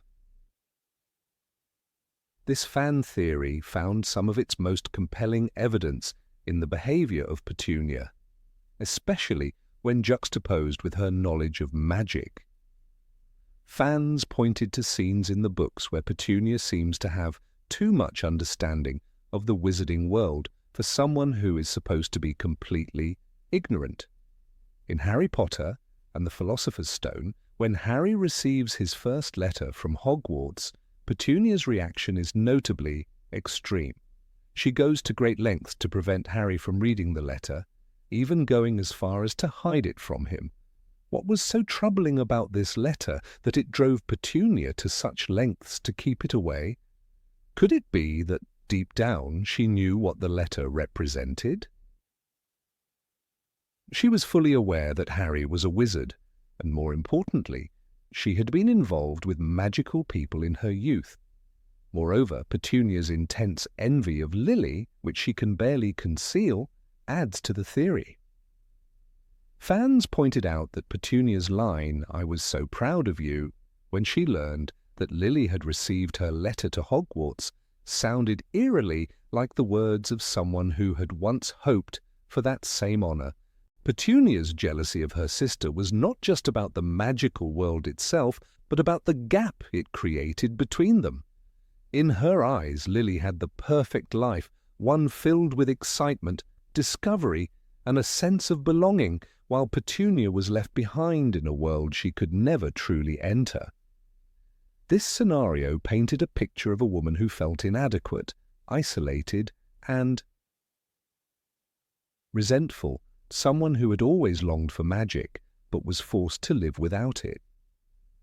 The theory gained even more traction when fans recalled Petunia's own words in Harry Potter and the Chamber of Secrets when she says, "I never knew you were a wizard." Here, Petunia is clearly upset and trying to distance herself from everything magical. Yet, her statement rings somewhat hollow. For someone who had been so exposed to the magical world through her sister Lily and later through Harry's involvement in magic, how could she truly be so oblivious to it? The suggestion that Petunia had once been privy to such secrets but had been forced to live a life without them made this theory even more convincing. One of the key arguments for this fan theory was based on Petunia's own admission of feeling excluded. In Harry Potter and the Philosopher's Stone, when Harry asks why she is so cruel to him, she reveals that she had once wanted to be part of the magical world. "I had a sister once," she tells Harry. "I had a sister who was a witch." Her eyes gleam with an emotion Harry doesn't fully understand at the time. This simple statement was enough to fuel the fan theory. What if Petunia was not merely bitter because of Lily's magical ability, but because she herself had, at one point, been a part of that world? What if she had been on the verge of being accepted into the magical community, only to be rejected because she never received that coveted letter from Hogwarts? The thought of Petunia being on the verge of magic, yet permanently barred from it, would make her resentment toward Lily all the more poignant. In Harry Potter and the Deathly Hallows, when Harry returns to the Dursley house before leaving for his final confrontation with Voldemort, there's a subtle moment when Petunia reacts to the presence of magic with more awareness than expected. She looks at the enchanted objects in Harry's room with a mixture of fascination and sadness. Perhaps for a fleeting moment, Petunia allowed herself to imagine a world where she, too, could have been part of it. The theory seemed to capture the essence of Petunia's life, a woman forever standing just outside the door of magic, wishing to enter, but never able to do so. Then in 2014, J.K. Rowling put an end to this theory once and for all. In an interview, she confirmed that Petunia was, without a doubt, 100% Muggle. She admitted that Petunia had always been envious of her sister's magic and longed for a life of adventure and excitement, but she was not a failed witch. Rowling explained that Petunia's bitterness came not from a latent magical ability, but from the deep, unresolved jealousy she felt toward Lily. Petunia, in Rowling's view, was simply a woman who lived a life full of regrets. Regrets about her sister's life, about the path she had chosen, and about the magic she could never possess. Despite Rowling's confirmation, the fan theory never truly lost its allure. In many ways, it added a layer of tragic depth to Petunia's character. The idea that she had once stood on the threshold of something extraordinary, only to be shut out from it forever, made her a figure to be pitied. Even though she was never a witch, Petunia's life was shaped by the weight of something she could never have. The fan theory had in some ways captured the essence of Petunia's own quiet tragedy, a woman who had always been so close yet so far from the world she wanted to be a part of. In the end, whether or not Petunia had magical potential, her story remains one of missed opportunities and unfulfilled dreams. Petunia Dursley, forever the Muggle sister to a powerful witch, represents the untold stories of those who lived in the shadow of something far greater than themselves, always wishing for what could never be. Number 24, Hogwarts is a psychiatric clinic. There is a fan theory that has long circulated among Harry Potter enthusiasts, one that is as unsettling as it is intriguing. The idea that Hogwarts School of Witchcraft and Wizardry is not a magical institution at all, but rather a psychiatric hospital. According to this theory, the students are not young witches and wizards, but troubled teens with various mental health conditions, and the entire magical world, from broomsticks to spells, is merely a collective hallucination created in their minds. The theory presents a chilling alternate reality where the whimsical and vibrant world of Harry Potter is instead a metaphor for the inner turmoil and disconnection from reality experienced by those in a psychiatric facility. Supporters of this theory argue that many elements of the series support their view, pointing out the isolated nature of Hogwarts. Hidden away in the Scottish Highlands, surrounded by seemingly endless forests and mountains, Hogwarts is, as the theory goes, cut off from the outside world, much like a psychiatric institution. Students aren't allowed to leave the grounds without permission, and even those who are allowed to visit the nearby village of Hogsmeade are constantly supervised. The isolation mirrors the kind of institutionalization that many mental health patients experience, where they are removed from their everyday lives and placed in a controlled environment. The peculiarities of the faculty only deepen the connection between Hogwarts and a psychiatric facility in the eyes of these fans. Professor Snape, with his sharp, often cruel demeanor, is reimagined as a psychiatrist, while the kind and benevolent Dumbledore becomes the head doctor overseeing the care of these troubled teens. Dumbledore's role as a protector and guide, the figure of authority who appears to hold all the answers, aligns with the typical role of a doctor who helps patients navigate their recovery or manage their conditions. Meanwhile, Snape's harshness and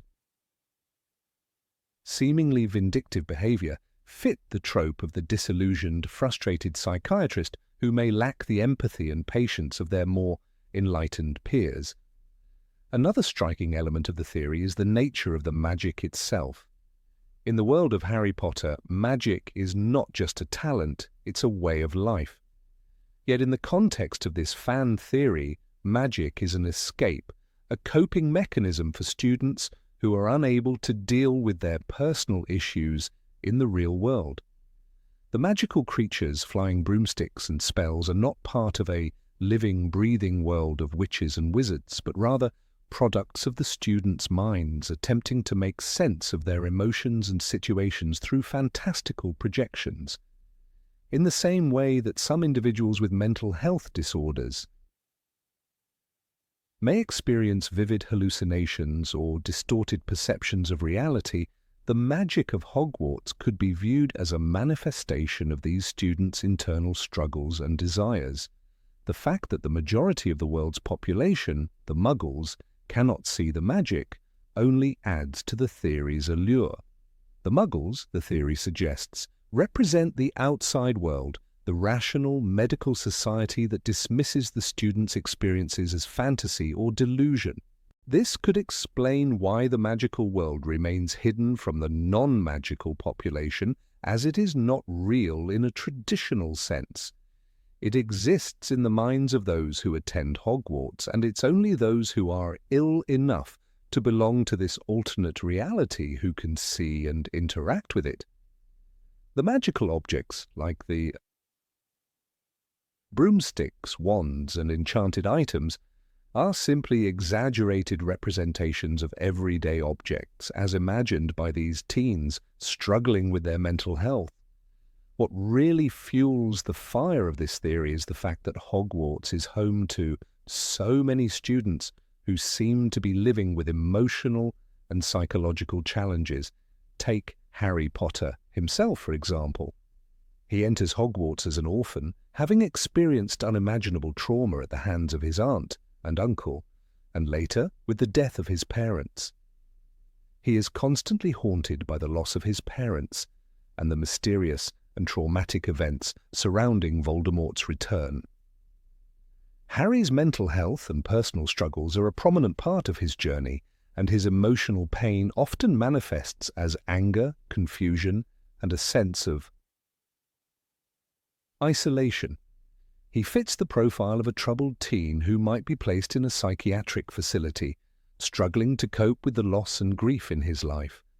The support he finds in his friendships with Ron and Hermione, along with the guidance of Dumbledore, parallels the therapeutic relationships that patients in mental health care settings often rely on to help them navigate their recovery. Another example is Hermione Granger, who exhibits behaviors that could be interpreted as a form of obsessive-compulsive disorder. She is often depicted as perfectionistic and driven to the point of anxiety, constantly worrying about her academic performance and the expectations placed on her. Her tendency to over-prepare and her reliance on logic and facts can be seen as a coping mechanism for her. Underlying insecurities, which could be a reflection of her need for control in an environment that feels unstable and chaotic. In a psychiatric context, Hermione might be someone who is struggling with anxiety or a deep-seated need to feel in control of her environment, something that could be exacerbated by her time at Hogwarts. Draco Malfoy, too, could be seen as a student struggling with issues of self-worth and identity. Raised in a family that values power and status, Draco is frequently torn between his desire to please his parents and his own moral compass.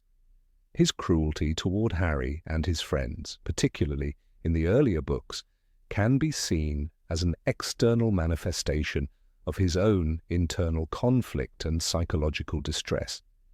His struggles mirror the tumult that many adolescents experience as they try to reconcile their personal desires with the expectations placed on them by family and society. In a psychiatric context, Draco's behavior could be understood as a coping mechanism, a way of lashing out in response to the pressure he feels to conform to his family's ideals. The nature of the Hogwarts staff also supports the psychiatric hospital analogy. Many of the teachers have their own strange quirks and eccentricities, which could be interpreted as signs of mental health challenges. Professor Trelawney, for example, is a clear candidate for this interpretation. Her tendency to predict doom and gloom and her eccentric behavior could be seen as a form of dissociation or delusion, perhaps linked to an underlying psychological disorder. Professor Weiss.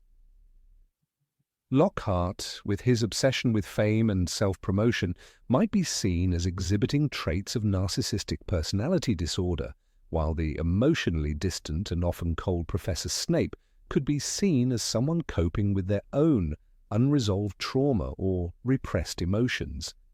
Yet in spite of the compelling nature of this fan theory, J.K. Rowling herself has firmly denied any such implications in her work. She addressed the theory with a firm yet restrained response, stating, "This is a work of fiction. Hogwarts is a real school for wizards, not a metaphor for a mental institution. It's a place where talents are nurtured, not where they are treated." For Rowling, the world of Harry Potter was always meant to be an escape from the mundane, a place of wonder, imagination, and growth. The focus of the story was always on the magic of the wizarding world and the power of friendship, bravery, and love. The themes of personal growth and overcoming adversity were integral to the series, but not in the sense of a psychiatric allegory. Despite this, the theory remains an intriguing and thought-provoking interpretation of the world Rowling created. It serves as a testament to the depth and complexity of the Harry Potter universe, where even the most fantastical elements can be analyzed and reimagined in ways that reflect our own world. Whether or not Hogwarts is a metaphor for a psychiatric hospital, it is clear that the series has resonated deeply with readers, offering a space where imagination, creativity, and the struggles of growing up can be explored in magical and meaningful ways. Number 25, Filch became a squib due to a magical accident.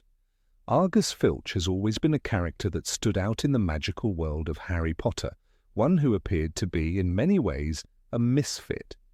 The ever-present sour caretaker of Hogwarts School of Witchcraft and Wizardry, Filch was an enigma to both students and readers alike.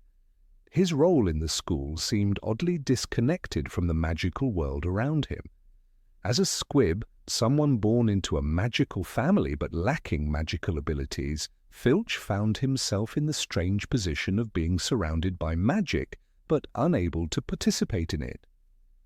However, a fan theory has long circulated suggesting that his condition was not a natural one, but rather the result of a failed magical experiment during his childhood. This theory gained traction among fans, largely due to hints dropped in the narrative, but ultimately J.K. Rowling herself put these rumors to rest with an official explanation. The fan theory proposing that Filch's status as a squib was the result of a failed experiment is rooted in the notion that Filch may have once been desperate to acquire magical abilities. It was widely believed that this desire might have led him to attempt some form of magical experimentation, hoping to unlock the magic within himself. After all, squibs were rare but not unheard of, and the idea that a member of a magical family could be born without magic was an inherent tragedy within the wizarding world. For someone like Filch, who was immersed in a world of magic but could never fully partake in it, the frustration of being surrounded by something he couldn't access would naturally breed a sense of resentment. Fans theorized that in his youth, Filch might have sought out ways to circumvent his inability to perform magic. These thoughts were supported by several aspects of his character and his behavior within the books. One of the most compelling pieces of evidence for this fan theory was the discovery of several letters that Harry Potter finds during his time at Hogwarts. These letters are filled with Filch's attempts to learn magic through non-traditional means. The letters, though never fully revealed in the books, are often cited by fans as proof of Filch's desperate attempts to escape his squib status. Some even speculated that the letters were written in secret, perhaps even reflecting the shame he felt in being unable to fit in with the magical community. They painted the image of a man trying to overcome his limitations, possibly through risky and failed experiments that ultimately led to his condition. In addition to the letters, Filch's relationship with magical objects also added fuel to the fire of the fan theory. Throughout the series, Filch is shown to have an unusual, almost mystical connection with the school and its magical artifacts. He seems to sense the presence of magical items or activities in the hallways, something that non-magical individuals would never be able to do. For instance, he can detect magical spells or curses that others might miss. This ability, while unusual for a squib, seemed to indicate that Filch had some latent connection to magic. Perhaps fans thought he was more than just a powerless wizard. Maybe his connection to the magical world had been altered or amplified in some way through an experiment gone awry. But as the theories swirled and the speculation grew louder, J.K. Rowling addressed the matter directly, shutting down the fan theory with a simple statement that explained Filch's condition in a way no one had expected. In one of her Pottermore posts, Rowling revealed the truth about Filch's magical heritage. According to her, Filch was not the result of a failed experiment or some tragic accident. Instead, she confirmed that Filch had been born a squib by birth, not by choice or due to any magical mishap. He was born into a magical family, but much like the other squibs in the wizarding world, he was denied the ability to perform magic. This was not the result of some dark curse or forbidden experiment, but simply the natural course of his heritage. The truth behind Filch's origins thus contradicted the fan theory, which had assumed that his lack of magical ability was somehow artificially induced. The idea that Filch's condition might be a result of magical experimentation, something he might have done in an attempt to make himself more like the students he served, was ultimately not part of the canon. Rowling's confirmation that Filch was born a squib brought clarity to his character and motivations, removing the mystery of his past. This direct response, while disheartening to some fans who enjoyed the idea of a hidden backstory, made sense within the context of the books. It aligned with the way that squibs were treated within the magical community, often as second-class citizens, left to cope with their lot in life as best they could. However, even though Filch's status as a squib was not the result of a failed magical experiment, his deep frustration and bitterness about his condition were still understandable. From his earliest appearances in the series, Filch is shown to harbour resentment for the students who can perform magic effortlessly. This frustration is especially evident in his relationship with Harry and his friends. His attempts to catch students misbehaving or breaking the rules are often excessive and cruel, perhaps a reflection of his anger at being excluded from the magical world. The fact that he cannot partake in the magical life around him, yet is forced to witness it every day as he cleans up the aftermath of the student's mischief, only adds to his bitterness. The theory that Filch's condition was the result of a failed magical experiment also fits neatly with some of the darker themes of the wizarding world. Magic in the world of Harry Potter is a force that can be used for both good and evil. Throughout the series, we see various examples of how magic can be twisted or manipulated, often with tragic consequences. In this context, the idea of a squib turning to dangerous or unapproved magical methods to change their condition seemed plausible. It reflected the desperation and isolation that squibs like Filch felt in a world where magic was everything. For many, it was a fascinating, though ultimately incorrect theory that highlighted the darker side of Filch's character. Despite Rowling's clarification, the fan theory that Filch's status was due to an experiment reflects the nature of fandom itself, the drive to fill in the gaps of a beloved world with creative and speculative ideas. Fans have always sought to explore the deeper aspects of the characters and events in the Harry Potter universe, often crafting elaborate theories to explain what lies beneath the surface. This particular theory about Filch was one of the most popular examples of fans attempting to add layers to his character, drawing on his mysterious background and the hints within the narrative. Although J.K. Rowling's explanation stripped away the mystery behind Filch's past, it also underscored one of the key themes in the Harry Potter series, the inherent unfairness of the magical world. Filch's life as a squib, born into a magical family but unable to participate in the magic that defined his world, is a poignant reflection of the prejudices and divisions that exist within society. It serves as a reminder that despite the magic and wonder that permeate the wizarding world, there are still harsh realities that affect those who are seen as other. In this sense, Filch's backstory remains tragically relevant, even if the mystery behind his condition has been solved. The idea that Filch might have turned to magical experiments in an attempt to change his fate was a powerful narrative for fans, but it was ultimately too optimistic a reading of his character. In truth, Filch's condition was a product of chance, not choice, and his bitter resignation to his lot in life speaks to the more somber realities of being a squib in a magical world that values magic above all else. His inability to perform magic wasn't the result of some magical accident, it was simply the way he was born, a fact he had to come to terms with over the years. And in this acceptance, Filch's bitterness, while understandable, became an inseparable part of who he was, making him one of the more tragic figures in the Harry Potter series. Number 26. Albus Severus will become a dark wizard.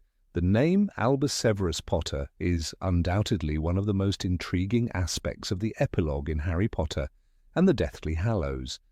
When Harry Potter names his second son after two influential figures in his life, one of whom is a Slytherin, it raises eyebrows. Albus Dumbledore, the celebrated headmaster of Hogwarts, and Severus Snape, the complex and morally ambiguous professor, are the two men Harry chooses to honor in his son's name. But what does it mean for a child to carry such a name? This question has sparked the creation of an interesting fan theory. Albus Severus Potter could one day become a dark wizard, a new antagonist in the wizarding world. The theory emerged from the fan community after the epilogue was published, with many readers pondering the significance of the name Albus Severus. The names of these two men were not just random choices. Dumbledore was widely regarded as one of the greatest wizards of all time, while Snape, though once perceived as a villain, was revealed to be one of the most complex characters in the series, a man of great bravery and ultimately a hero. Dumbledore was a Gryffindor, a symbol of bravery and righteousness, while Snape was a Slytherin, a house that, though often associated with dark magic, also produced individuals who walked a complicated path. By naming his son after these two figures, Harry seemed to be acknowledging the complexity and contradictions of life and people. But it was not just the names themselves that made the theory so compelling. It was also the internal conflict implied by such a combination. Harry's words in the epilogue suggest that Albus Severus Potter will struggle with a conflict between the two men his parents honored him with. Harry himself was born into a world where he had to define himself against the dark forces that had shaped his past. Could Albus Severus, growing up in a world where his father was a hero, experience similar struggles? Would he be torn between the expectations set by his name, the ideals of Dumbledore, and the darker, more complex aspects associated with Snape? Fans of this theory speculated that Albus Severus Potter, burdened by his legacy, would face a profound identity crisis. His parents' past, full of trials and sacrifices, might weigh heavily on his shoulders. The names themselves, Dumbledore and Snape, would forever shape his sense of self. Would he live up to the expectations of the Gryffindor legacy, symbolized by Dumbledore's courage and wisdom? Or would he be drawn to the darker aspects of Snape's life, his struggles, and his ultimate sacrifice? The very notion of a child struggling to reconcile these two very different influences set the stage for a fascinating storyline. Could this child, destined to follow in the footsteps of two contradictory figures, ultimately be seduced by the darkness? The fan theory was given more weight after the release of Harry Potter and the Cursed Child, a play written by Jack Thorne based on a story by J.K. Rowling. In this play, Albus Severus Potter is portrayed as a troubled teenager who struggles to live up to his father's legacy. Albus is not the easygoing, happy child that Harry might have hoped for. Instead, he is a difficult, withdrawn boy who feels disconnected from his family and his world. Albus's relationship with Harry is strained, and he faces difficulties at Hogwarts, particularly with his house placement. He is sorted into Slytherin, a choice that compounds his internal struggle. The fact that Albus Severus Potter is sorted into Slytherin is significant. It highlights the deep divide between the expectations placed upon him and the identity he seeks to carve for himself. His struggles mirror those of his namesake, Severus Snape, who also battled his own inner demons throughout his life. The play hints at Albus's growing frustration and the potential for him to follow a path that could lead to conflict with his father's world. It's easy to see why some fans saw in this depiction the possibility of Albus Severus Potter becoming a dark wizard, much like Voldemort before him. However, J.K. Rowling, the author who created this world, directly addressed this theory in a way that may have dashed the hopes of many who were excited by the idea of a dark Albus Severus. In an interview, Rowling stated, "Albus is a complicated boy like any teenager, but he's not evil. His journey isn't to become Voldemort, but to become himself." Rowling's words are clear. While Albus Severus Potter may be a complex character who faces struggles, he is not destined to become the next dark wizard. Instead, his journey is one of self-discovery. Albus Severus is not bound to repeat the mistakes of those who came before him. His conflict is not rooted in evil, but in the challenge of defining who he truly is. Rowling's response to the fan theory may have been disappointing to some, but it is a reminder of the core themes of the Harry Potter series. The books at their heart are about the power of choice, the importance of love, and the constant struggle to define one's identity in a world full of expectations. Albus Severus Potter, in Rowling's vision, is not destined to become a dark wizard simply because of his name. Instead, his path is about finding his own way in a world that often seems to want to define him by the people who came before him. Albus Severus's struggle is one that resonates deeply with the experiences of many young people. He is faced with the weight of his legacy, the high expectations placed upon him by his father, and the complexity of living in a world that still remembers the battle between good and evil. Yet despite the internal conflicts and challenges that Albus faces, he ultimately finds his own path. This is not the story of a boy who succumbs to darkness, but one who embraces his individuality and learns to live in the shadow of the names he was given. In this way, Albus Severus Potter's story is one of hope. While the fan theory about him becoming a dark wizard was compelling and intriguing, it was never the direction that Rowling intended for him. Instead, Albus's journey is a reminder that even in the shadow of great expectations, it is possible to choose your own destiny. Just as Harry was able to define himself as a hero despite the dark forces that sought to control him, Albus Severus has the power to carve his own path. He does not need to be defined by his father's past, the legacy of Dumbledore, or the tragic history of Severus Snape. He can be his own person, shaped not by the darkness of his namesakes, but by the choices he makes along the way.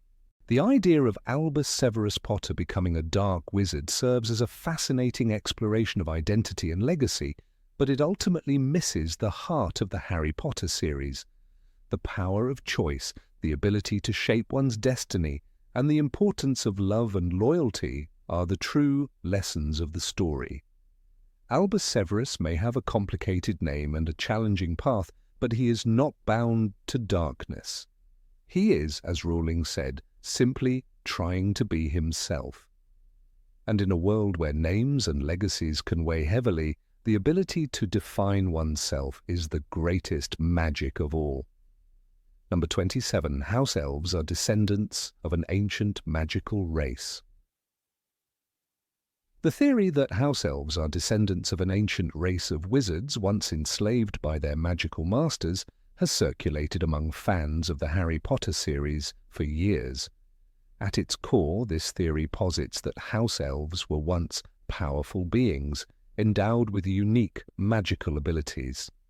They were said to have been part of an ancient civilization of wizards who possessed abilities far beyond the scope of modern magic.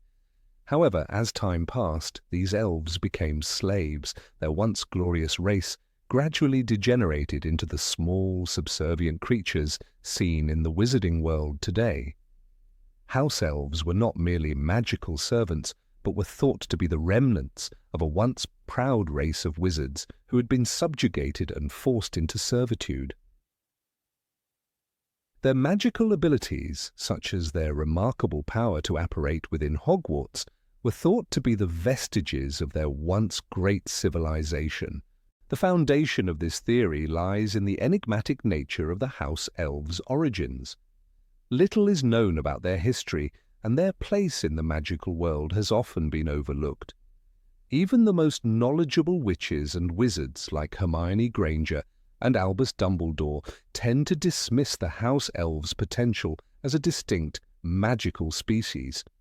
This has led fans to speculate that the House Elves' true origins have been buried and suppressed by the wizarding world to protect the power dynamics of their society. Why else would such a powerful race of beings be relegated to such humble positions in wizarding households? One of the most significant pieces of evidence cited by those who support this theory is the House Elves' ability to apparate within Hogwarts, a feat that no ordinary witch or wizard can perform. Apparition, the ability to teleport instantly from one place to another, is a difficult and advanced magical skill. It requires considerable training and is often fraught with danger for those who attempt it. Yet House Elves can apparate freely within Hogwarts, seemingly without effort or consequence. This ability, combined with their other magical talents, leads many to believe that the House Elves' magic is ancient and far more potent than the magic practiced by wizards in the present day. It's as if they possess an inherent magic that no other magical species can claim. Additionally, the House Elves' strong connection to Hogwarts itself suggests a deeper, perhaps even mystical, link to the ancient world. The elves' relationship with the castle seems to transcend mere servitude. They are not simply employees in the traditional sense, they are, in many ways, an integral part of the school's very essence. Their devotion to Hogwarts and its inhabitants is unconditional, and they often seem to possess a greater understanding of the castle's inner workings than the wizards who study and teach there. This has led to speculation that the House Elves' connection to Hogwarts is more than coincidental, that they are in fact the keepers of secrets that have been long forgotten by the wizarding world. The most compelling argument in favor of this theory is the way in which House Elves are treated by the wizarding community. While wizards like Harry Potter, Ron Weasley and Hermione Granger have shown compassion toward the House Elves, many others in the wizarding world view them as little more than servants. The way that House Elves are exploited for their magical abilities and forced into menial tasks is a stark contrast to the way in which wizards regard themselves as the superior species. This unequal power dynamic suggests that the House Elves' true origins are deliberately obscured. If House Elves were once a powerful race of magical beings, it would explain why the wizarding community has worked so hard to keep their true history hidden. Despite the popularity of this theory among fans, J.K. Rowling has definitively dismissed it.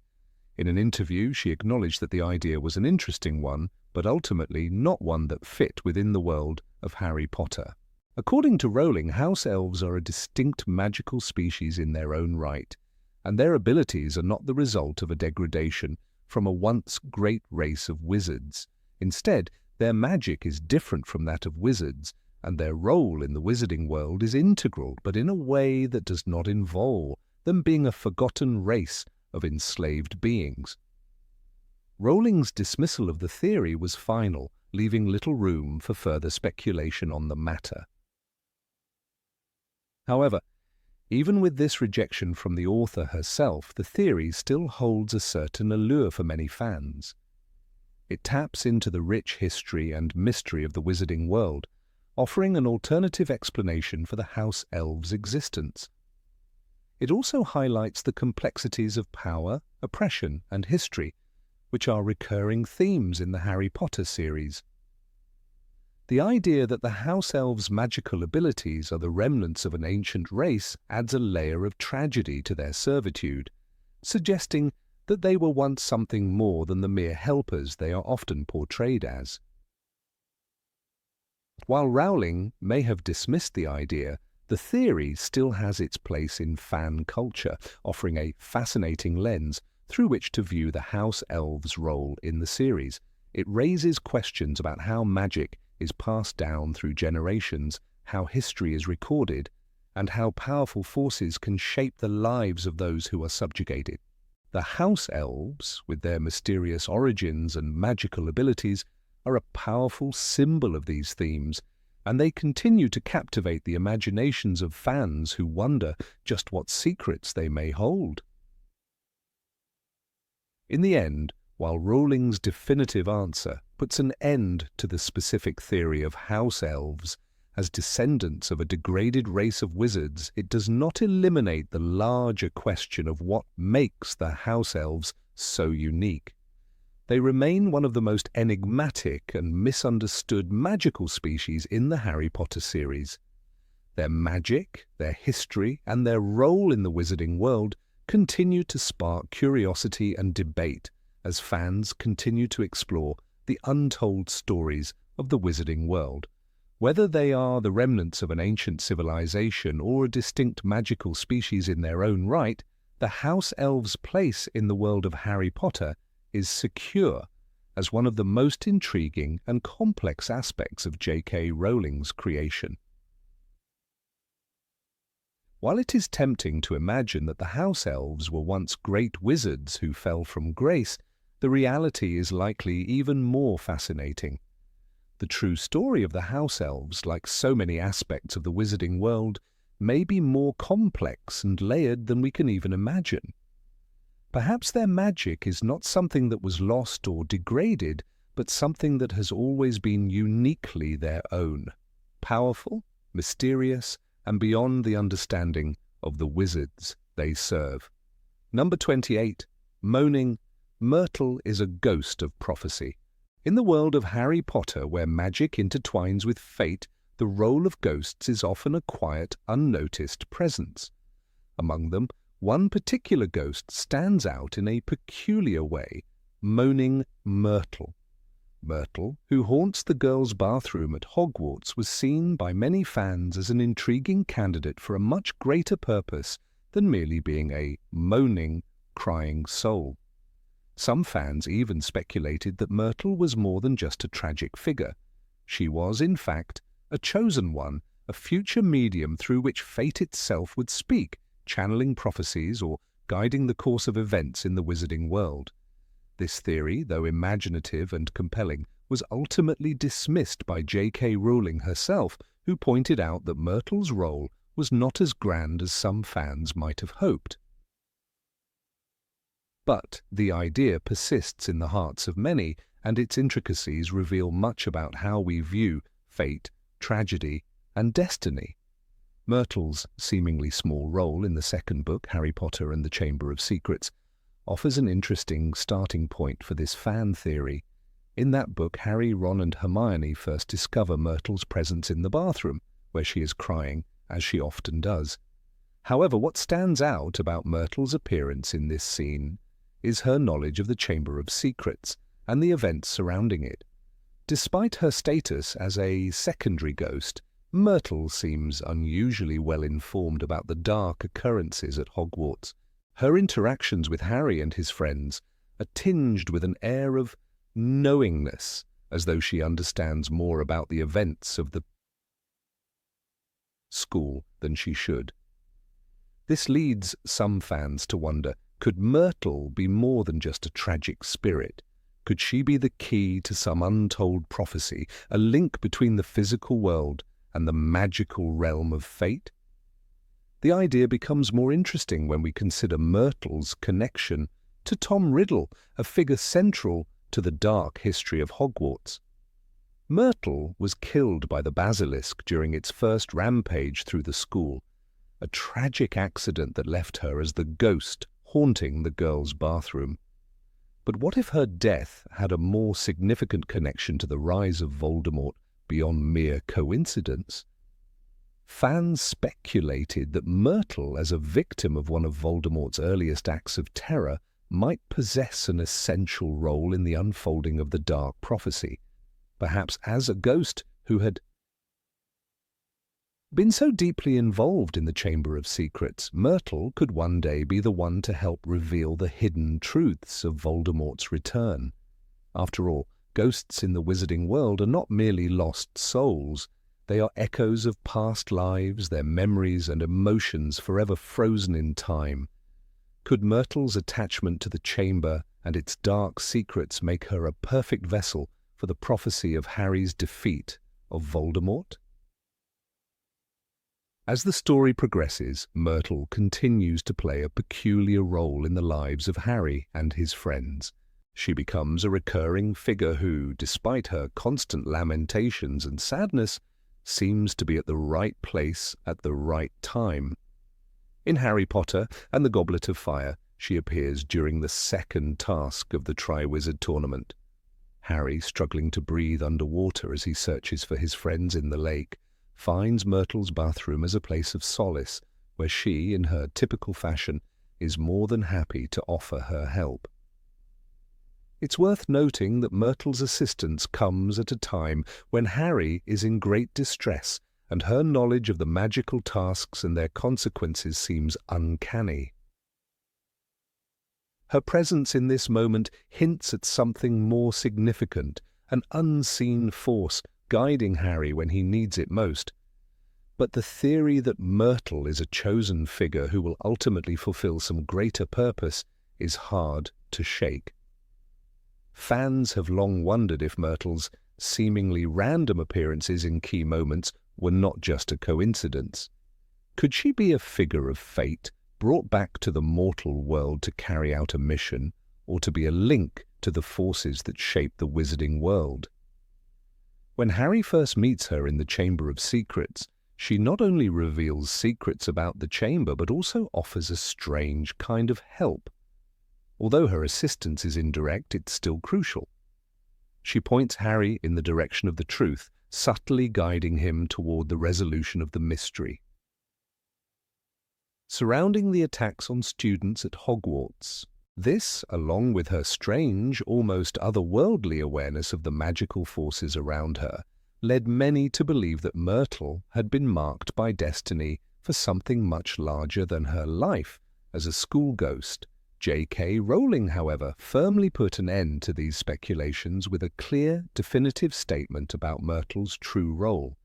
When asked about the possibility of Myrtle being a chosen figure, she responded that Myrtle was nothing more than a tragic, disappointed soul. According to Rowling, Myrtle was stuck in her teenage years, emotionally incapable of moving on from the pain of her death. Her incessant crying and sorrowful demeanor were not signs of an otherworldly purpose, but rather a representation of the hurt she had endured in life. Myrtle, Rowling explained, was trapped in a moment of teenage anguish, unable to break free from the emotions that had defined her existence. There was no grand prophecy or mission awaiting Myrtle. She was simply a reflection of the pain caused by neglect, misunderstanding, and isolation. In Rowling's eyes, Myrtle's role in the story was one of contrast, not destiny. She represented the consequences of the mistreatment of others, particularly of those who feel unseen and unheard. Myrtle's life was defined by her invisibility, both literally and figuratively, within the social structure of Hogwarts. As a ghost, she became a symbol of the pain that comes from being overlooked, a cautionary tale about the consequences of cruelty and indifference. In the Chamber of Secrets, Myrtle is both a victim and a reminder. Her death, caused by the basilisk in the chamber, was the result of Tom Riddle's cruelty, a cruelty that had its roots in the darkness of his own heart. Myrtle's ghost, then, stands as a reminder of the harm that comes from unchecked power and cruelty, and the lasting scars they leave behind. While the fan theory about Myrtle being a vessel for prophecy has been firmly debunked by Rowling, it does offer an interesting lens through which to examine her character.